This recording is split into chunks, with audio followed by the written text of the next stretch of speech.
Am I the a-hole for not paying for my brother's stepson's surgery because of why he got injured? Yes, I'm on a throwaway. I think when you read the post, you'll understand why I don't want this story on my main. My brother Ben has a partner, Stacy. Stacy has a son, Jason, who is 16. Jason has always had issues with boundaries. He's, for lack of a better word, a creep, and he always has been since I met him at 5 years old.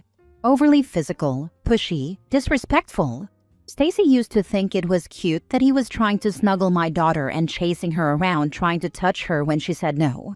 I told her more than once that if she didn't get her kid, then my husband was going to, and she wouldn't like that option. That's the only threat that made her ever do anything close to parenting that kid. She coddled him, and when he got bullied for the behavior, she condoned. She made out like it was everyone else's fault.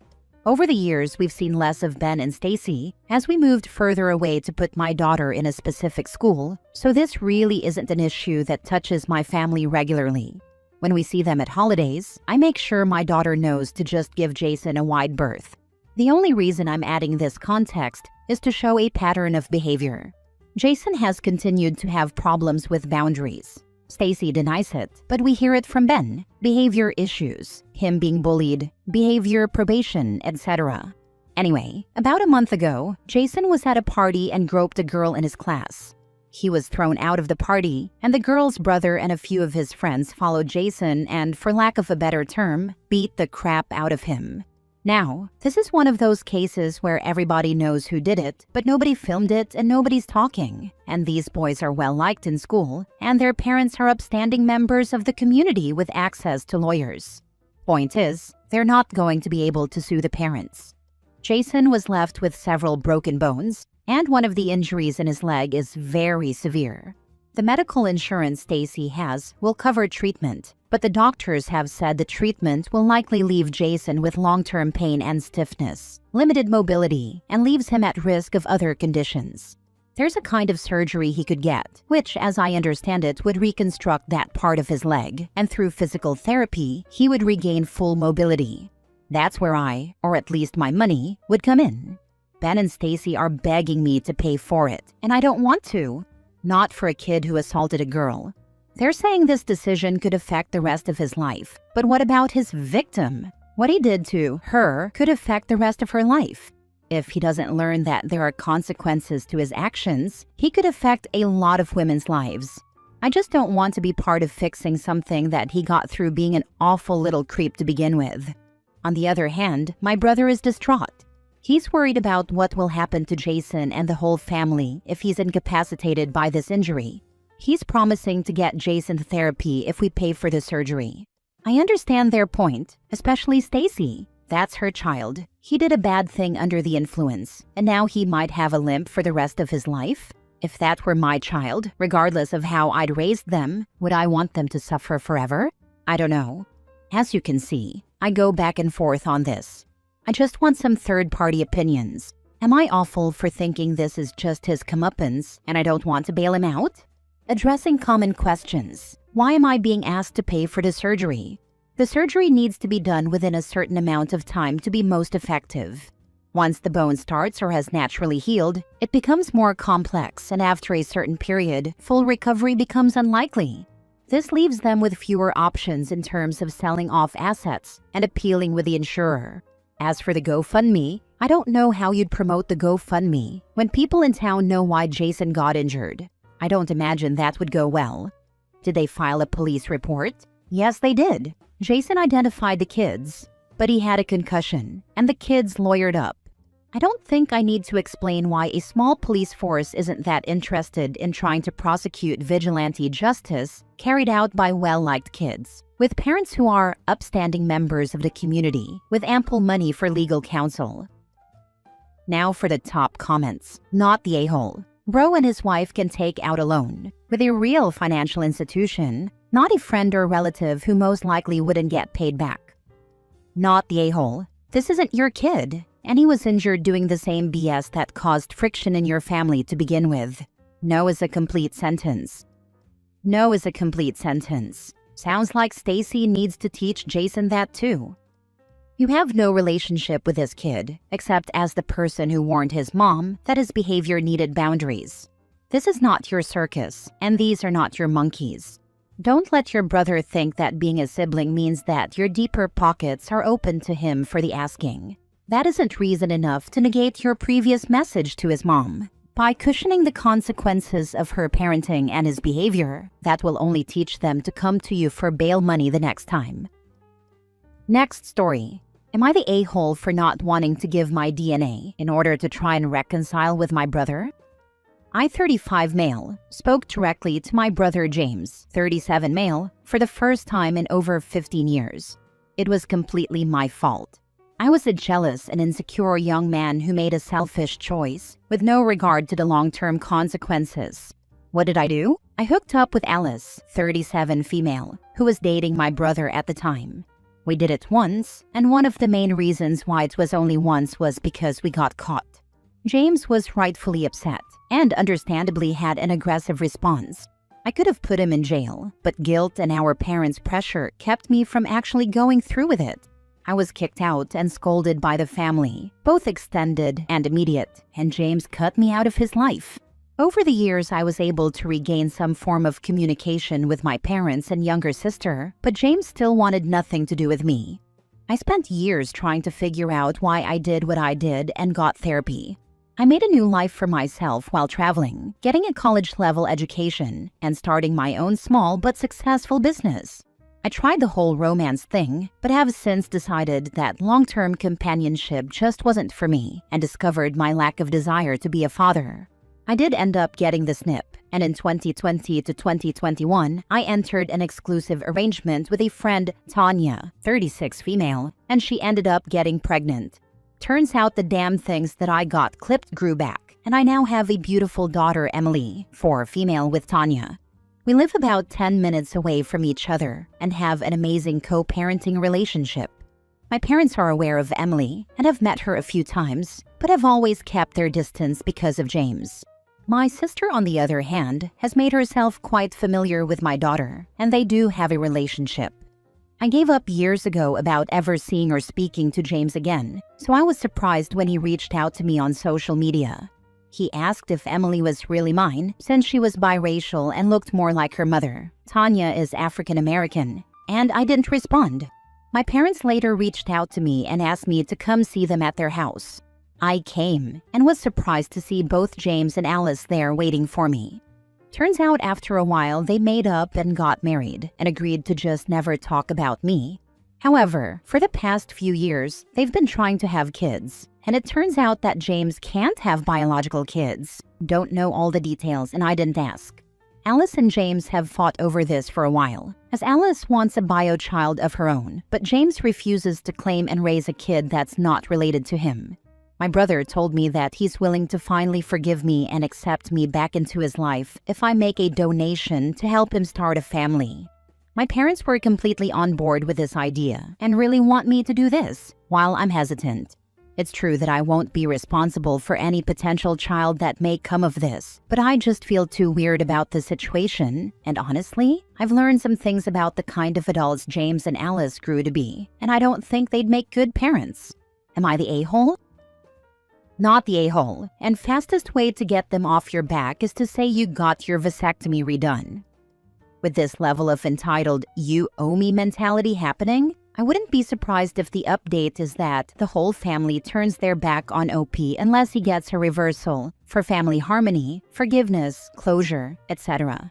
Meanwhile, OP, you should tell them that's totally fine, because you have a child who is alive and walking around out in the world whom your parents ignore. Tell them that your child was never acknowledged or treated like a cherished grandchild, so as a parent, you cannot in good conscience help bring a grandchild with your DNA into the mix unless the child bearing your DNA already is treated like as they always should have been. Tell them to kiss butt and kick rocks, and then go back to your child and live your life. What you did to your brother was wrong and must have been horrible for him. But if he could forgive Alice while you remained in exile and your parents unjustly punished your daughter, you owe him nothing at this point. Edit. I've been viewing the comments and I just wanted to clarify some things. 1. I don't fault my parents for kicking me out. as I did do a pretty crappy thing, and just stayed with a friend. 2. My sister was still dependent on our parents at the time I hooked up with Alice, so I don't fault her for keeping her distance. 3. Yes, my sister knew about James and Alice. However, she didn't tell me because I made it clear outside of James dying. I didn't want to hear anything from him. Communication on my end was never closed, and if my brother wanted me to know what was going on in his life, he'd let me know. 4. When you hurt someone, you can't decide when they should get over it or how they cope. I agree that James's willingness to forgive Alice but not me is a bit strange, but it's not my place to demand he forgive me too.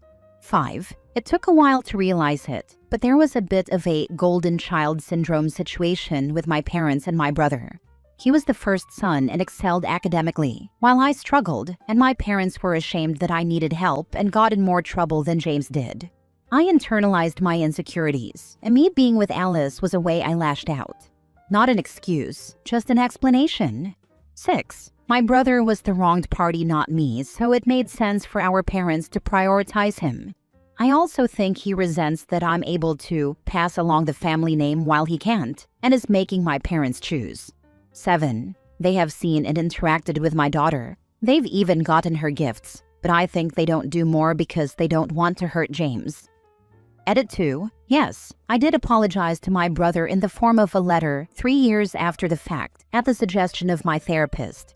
I gave it to my mom and asked her to pass it along to my brother. I don't know if he ever read it. Also, I was no contact with both my parents for that first year after I was kicked out, and then went low contact with my mom and very low contact with my dad. I'm in regular contact with my sister. James gave me a broken nose. He just did it outside, and the neighbors called the police. By the time they arrived, our dad had already separated us, and I got some ice while James went to cool off at a friend's house. Last story. Am I the a-hole for refusing to spend Christmas at home if my sister is released from her eating disorder clinic for the holidays? My sister, 18 female, has been in an inpatient eating disorder clinic since September. This is her 3rd or 4th time doing a clinic like this. It's been 7 years of her eating disorder, and it's been hell for her, yes, but it has also been hell for the rest of us. Ever since my sister started getting sick, she has turned into a monster toward me, 16 female. We were never BFFs or anything, but I never thought she hated me like she has claimed to, since the eating disorder stuff started. For years, she has called me repulsive and humongous. She told me she would rather die than look like me or be my size. I'm not even overweight. My body is just shaped differently than hers. She's naturally slender and doesn't have bigger curves, but I do. I developed differently. To her, that makes me even fatter than her, and she already thinks she's fat when she was never even a pound overweight. She was always super skinny. At her worst, and this was this year, she told me she wanted me to die because I was so fat and disgusting, and it made her rage that I was taking life away from a skinny person who deserves to be here.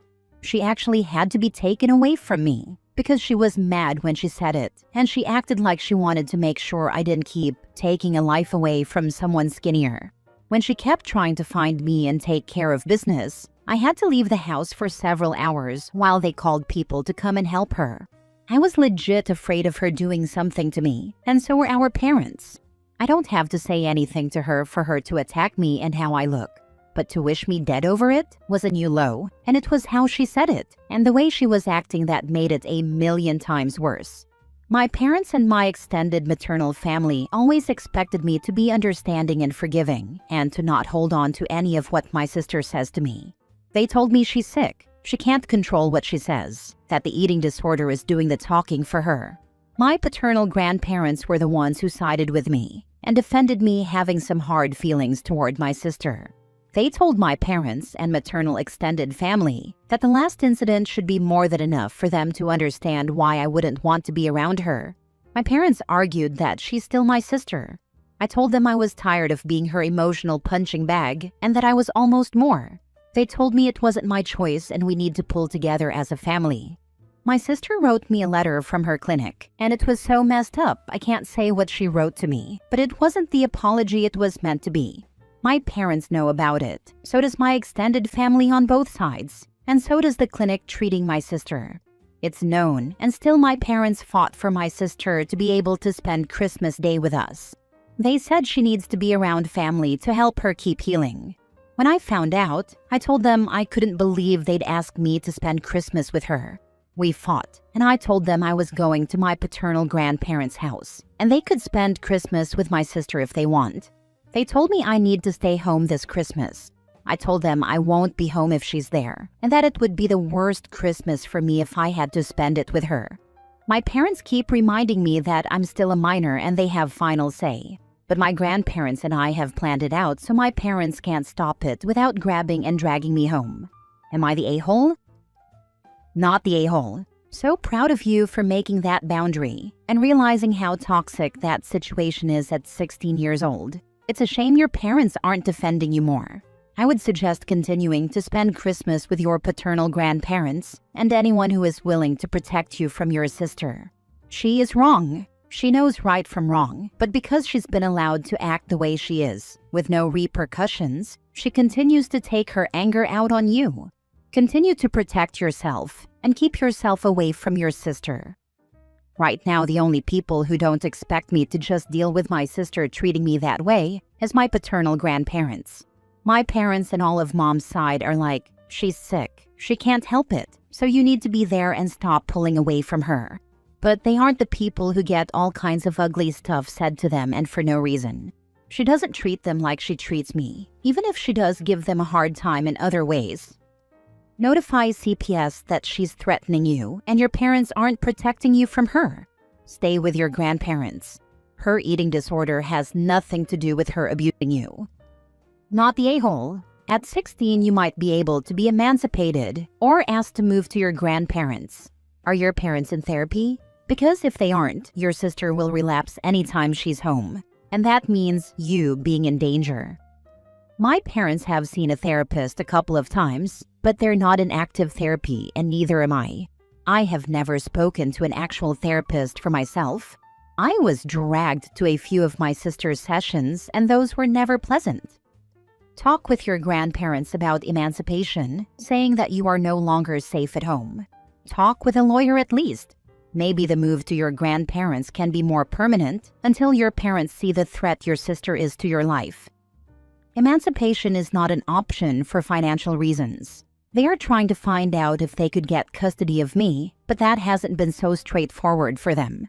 Right now, Christmas is the biggest concern, and as long as she's in treatment outside of Christmas, we can figure out custody stuff after.